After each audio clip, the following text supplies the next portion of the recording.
Hey guys, so here's part two to the crazy story of the situation I just recently left. Sorry. Thank you to the open shoulder for giving me a little onesie here. I love these things. But anyway, so we had this conversation, and out of a 45-minute conversation, like I said, it was only 10 minutes of me saying how there's energy on stuff and that, I really didn't see her do any cleansing. And I'd always say, I'm not judging you. I'm just saying, like, you're asking for my suggestions.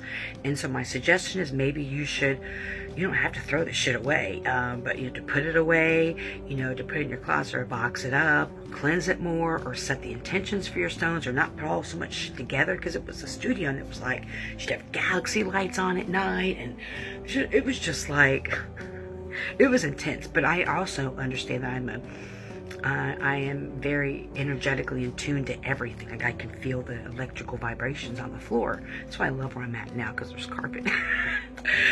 Because I don't feel all the energy everywhere, electrical stuff. But anyway, and so we finish having the conversation, and I go in to take a bath, and I'm running my bath water. Galaxy's in there with me. I think I did a video with Galaxy, I think. But anyway, she starts talking to me while I'm in my bath. I'm like, hey, can you wait till I'm out the bath? Like, I'm taking a hot bath. Like, why would you have, the door's shut, And so I get out of the bathtub, and she is like a Jekyll and Hyde. Like, boom. It was... I messaged a couple creators here that I'm friends with, and I was like, I can't believe what just happened. Like, am I losing my mind? Because she flipped. Like, you know what? I don't think I feel comfortable and feeling judged in my own place about, I like my stones and da-da-da. I flipped the fuck out. I'm like, I said, out of that hole, and I'm on the couch. I'm like, what did you say? She's like, you heard me. And I was like, I took the earbud out. I said, no, I have my earbuds in. Like, who the fuck you talking to? Like, you don't know who the fuck I am. I'm not going to go back to the old Anne-Marie, because I would have knocked you out. That's the old Anne-Marie. However, I have a higher knowledge, a higher self, and I see what people are trying to do, and I see that she was just projecting and took offense to it. When people don't know who they are and they haven't done their healing work, they take offense to everything you say. And so I already knew that, and I said, no, I didn't hear you. My earbuds were in. And so she repeated. I said, out of the whole 45-minute conversation, you took a 5 or 10-minute conversation. I said, I gave you over $150 worth of, I don't like the word coaching, but of spiritual guidance and suggestions and stuff that I had to work years on to get that knowledge and that information. And I freely just gave it to you. But you want to pick out a 10-minute piece of it about some fucking stones? That's what you took out of that conversation? Really? And I said, well, if you choose to get offended by it, that's you that choose. I said, but you're not going to project that onto me. And I said, this conversation's over. So that was the first 2 weeks. Okay? I know, I don't want to be a third part. And so I also started to notice that, well, first of all, let me tell you this. The retail job that I had that I loved, she left it. She actually used to work there. She didn't even show back up to work because she didn't tell the boss or nothing until like a week after the fact. And she told me all these people were doing spell work on her, that people were putting spells on her, and that she thought people were trying to poison her in the food. So here I go to work there. I don't have any problem. I don't even have any problem. These are young kids, and one of the young girls, I'm sure she dibble-dabbled and stuff when she was younger. But these weren't crafted witches and warlocks and people who could harm someone who is of a higher, I would say higher ranking, but it's someone who had skills. They were like college kids. Not saying, not to denote, take anything away from it, but that wasn't their persona. One of the girls who I call Big Guns, the CCW girl, or woman I should say, she was one of those kindest, sweetest. All of them there were very sweet, and I didn't have that same experience there. Everybody, we all got along. And I noticed that she would get pissed off. And so I stopped even talking about work, because I remember my tire was really low, and the assistant manager, I asked him one night if he could help me gauge it. I said, I don't know, I can change tires, I could change my oil, I could do brakes on a car. I said, but when it comes to putting air in my tire, I don't know what it is. And I said, probably because my tires have been slashed and tampered with so many times. And so he helped me. And so I came in a little bit late that night, and it was dark too, so I didn't want to be at a pump, even though it was a nice area. And he was very kind. And she's like, he never did nothing to help me. I got all pissed off about him helping me. And so I was like, you know, I'm not even going to share nothing because she's a happiness hater. And so, but what I noticed is that no matter what job she had, because she quit that job, she started doing like this glow tanning job, right? And it was like she tried to embody everything she did, like take on that. And she started to do that with me, when I'll tell you about how I put that to the test.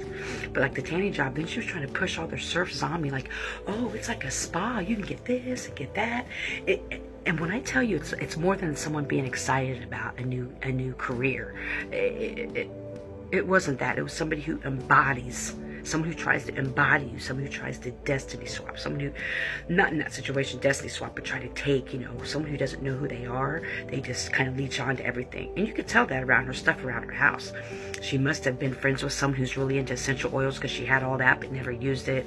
And then she had all these other things that she didn't use. You know, I already knew that because Spirit already showed me. So the tanning job, it wasn't going to work for her.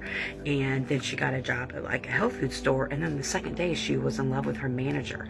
And she came home every day with vitamins and came home. I mean, it was just unbelievable. And so I felt she was like trying to be me. I felt like she was recording me, not like a paranoid, but documenting. Like she'd ask me, like, I'm reading from some of my notes too, some very bizarre questions, like what I would think about this, like to get my higher knowledge. Spirit was like, you don't say anything. Some people aren't privy. It's not that all knowledge is shared knowledge. It's that if you don't do the fucking work.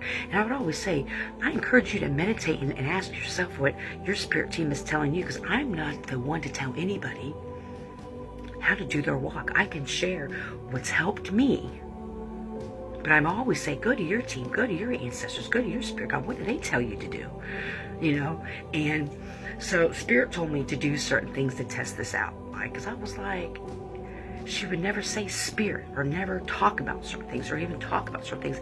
And as soon as I would say it, then she'd overuse the word or overuse the topic or you know what I'm saying? It was really creepy. It was really doppelganger. It was, I've never seen it so, was it overtly? Like overly done. Like I've never seen someone do it so intensely. Like she was trying to take my essence. So Spirit told me to do certain things. And one of the things I did, I even told my girl, I don't know if she wants me to out her, so I won't. But she knows who she is. I even messaged her and told her this. But so one day, because it's a studio, so there's like a little table in the kitchen. And so one day I made some food and I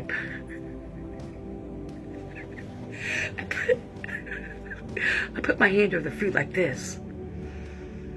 And I was like,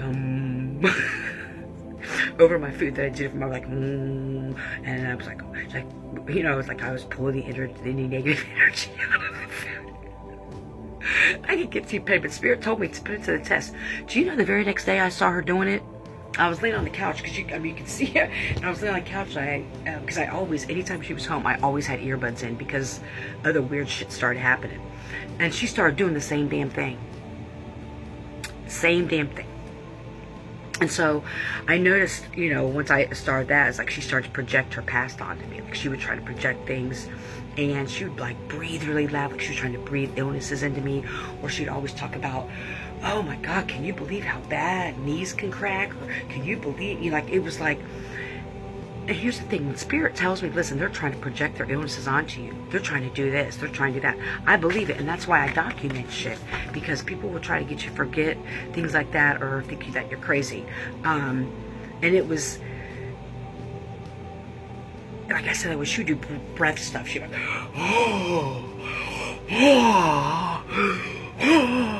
and I'm not trying to be funny, but I'm saying like, it was so obvious. And I'm thinking like, do you not know who the fuck I am? Did they not tell you about me? This is child's play compared to what I just came through in my own house. When my air and my water was being poisoned and people were doing weird shit around my house. And I have all the videos to prove that. So if you ever want to look up, I have tons of videos of all that shit that was happening around my house. So I have proof of everything. And I'm like, you must not know about me. So, of course, here we go. We have to be the third part. I'm sorry. The third part will be the last part. Thank you, guys.